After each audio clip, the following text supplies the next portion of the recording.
So one of the elephants in the room in Baltimore is always race. Some of us feel very comfortable talking about it. Others of us don't. And some of us, tiptoe around it. I want to ask you directly, in a field full of African-American candidates, most of whom have served demographics in this city with a level of consistency, why should members of the African-American community take a look at you? Yeah. Well, I acknowledge the strong relationships in this community, but at the same time, I have looked hard at Baltimore, and I do not see that even with the best of intentions, that we have meaningfully changed the outcomes for people living in this city in terms of reducing the level of poverty in this city, reducing the evidence of structural racism in this city. When I look at underinvested communities, when I look at disparate healthcare outcomes, when I look at poor educational outcomes, I believe our elected leader owns these things. And I think that we need to elect someone who's going to take accountability and step up in a much more meaningful way to drive change in the city. I want people to take a look at me because I think that I have a very deep desire to change outcomes in Baltimore. I am grateful for the life that this city gave me and my family, but I do not see that everybody has the same opportunities here. And we need to change that. So, listen, you talked about racial equity, and racial equity is often a buzz term. And when I ask people about it, sometimes they can't even tell me clearly what it is. What does racial equity mean to you, number one? And number two, in a city like Baltimore, where so much of the conversation about shifting resources is always about either or versus both and, how do you talk about racial equity through the lens of growth as opposed to just through the lens of it being the right thing to do? Mm-hmm. So I think it is both a moral imperative and a tool for growth, because the success of African Americans in Baltimore is the success of Baltimore, full stop. If we can't deliver that, we are not going to succeed as a city. That's what I believe. And I can talk a little bit. But so why though? Why if that's the case? And why if we understand through tons of data that if in a city like Baltimore, if more African Americans are doing well than the city is doing well, has it not happened? Because I think we have had a very long history of structural racism in the city, and we need to not just acknowledge, apologize, recognize, we have got to act on that. And I don't think that we have acted. And that's what troubles me about Baltimore, that we see it, we talk about it, and we don't do enough to change it. To me, racial equity means that everyone can have the same success in life, however you define that, regardless of your race. And that's what has not been delivered for Baltimore, and that is the promise of Baltimore if we can do that. But we need people who are willing to unify this city and get people behind that objective and fight for that. You know, I grew up in a small town in upstate New York, a family of modest means. I was always taught that if I got a good education and I worked hard, I could succeed in life.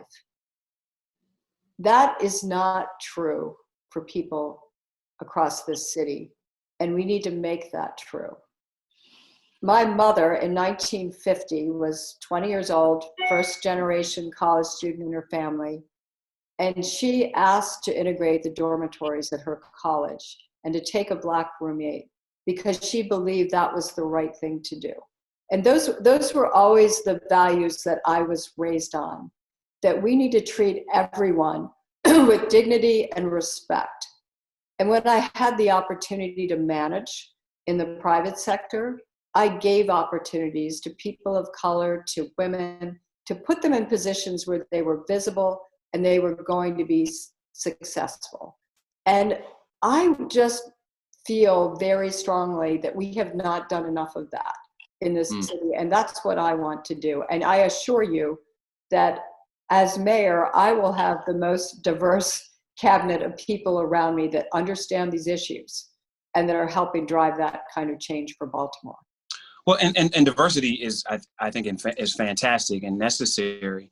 But you said something really important, which was these are systemic issues and it's institutionalized racism, which means that the city either has to change a ton of structures around how incentives are provided and who is rewarded for the kind of work that they do. But it also means that you're talking about potentially going to war with the system. And when you think about going to war with that system, where are some of the first battles that we need to get our hands wrapped around to think about that act part that you talked about? Well, I think we probably need to change the culture of city government. I am very frustrated by what I see as the inequitable delivery of city services, for example. It should not be the case that where you live determines how often your trash is picked up or whether you're billed for water services. I mean, the list is long. So one thing I would do that I did in the private sector and in the public sector working in the Obama administration was to survey every single city employee and ask them what their work experience is, what their views are about their job, how they look at their life in city government, and what are their ideas for changing things for the better. I would do this every year with my employees, and I learned so much about the way people thought about things and what they were expecting from their job and what they thought about leadership and what their best ideas were. Just listening to people is a first step. You said taking on battles. I think the first battle is just understanding the system that you're taking on and how you can make that better. And if you do that every year and you start attacking the low-hanging fruit as well as the long-term systemic issues, you can begin to move the dial. You can begin to change things for the better. That's what I would take on. I think that changing things like the ethics and integrity of public office. Public office should not be, for your personal gain. It's for the taxpayers. It's for the citizens. It is a privilege to work in the public sector, not a right. I would change some things about, the disclosure rules for elected officials. I don't think the mayor should be involved in any outside business dealings while in office, completely. There are things that I would take on that I think might send better messages from the top of the house down the ranks about how we conduct ourselves as public servants. So you talked about talking to your employees and also those that you're serving.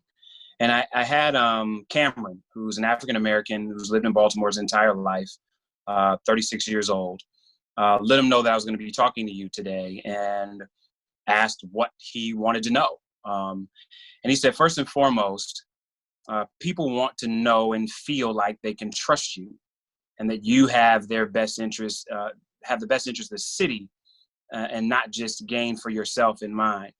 People want to know that they can feel safe in this town and not think the worst when they walk outside. Tourists want to feel like they can come here during the summer because it's a nice place to spend time on vacation. People don't want to see persons in a suit giving them lip service. They want to see actions being done, especially with youth recreation centers. Especially in this day and time, everything is technology, and most of these kids lack material or access to it. And so Cameron said a lot there. But one of the things that I heard was safety and indirectly the violence that plagues our city. And so I wanted to ask you, there's enough national data that shows that you can't police a city out of violence. But law enforcement is still a necessary component of keeping a city safe. Your campaign talks about making Baltimore safe for everyone, but how? Mhm. I was listening to what you said about Cameron, and I think all of that just summarizes three big issues I think that people have. One, a lack of trust in leadership, concerns about public safety, and particularly concerns about the youth in Baltimore and their lack of opportunity. So let me just address the Yeah, crime please. issue by saying that I fundamentally believe that communities deserve effective police protection, full stop. And people in Baltimore do not feel that, believe that today. And we need to restore trust in police. I want to stop all the grandstanding and politicizing of crime in Baltimore.